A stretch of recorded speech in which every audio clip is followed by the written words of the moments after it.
Boiadeiro de palavra que nasceu lá no sertão, não pensava em casamento por gostar da profissão.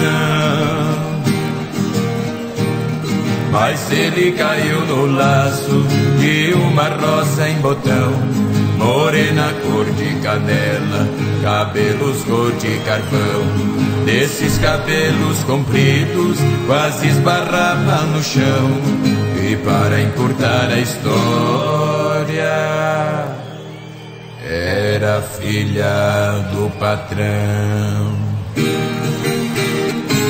Boiadeiro deu um pulo, de pobre foi a nobreza, além da moça ser rica, dona de grande beleza. Ele disse assim pra ela, com classe e delicadeza: esses cabelos compridos é a minha maior riqueza. Se um dia você cortar, nós separa na certeza, além de te abandonar, vai haver muita surpresa.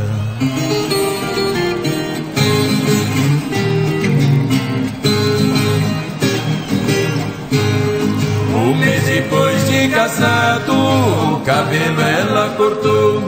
Boiadeiro de palavra, nessa hora confirmou. No salão que a esposa foi, com ela ele voltou. Mandou sentar na cadeira e desse jeito falou: passe a navalha no resto do cabelo que sobrou. O barbeiro não queria, a lei do 30 mandou. Com o dedo no gatilho, pronto pra fazer fumaça, ele virou um leão, querendo pular na caça. Quem mexeu nesse cabelo vai cortar o resto de graça. A navalha fez limpeza na cabeça da ricaça. Boiadeiro caprichoso, caprichou mais na pirraça, fez a morena careca dar uma volta na praça.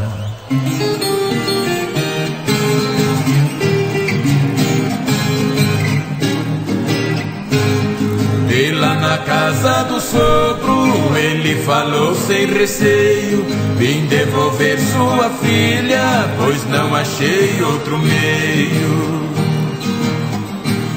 A minha maior riqueza, eu olho e vejo no espelho, é um rosto com vergonha que à toa fica vermelho.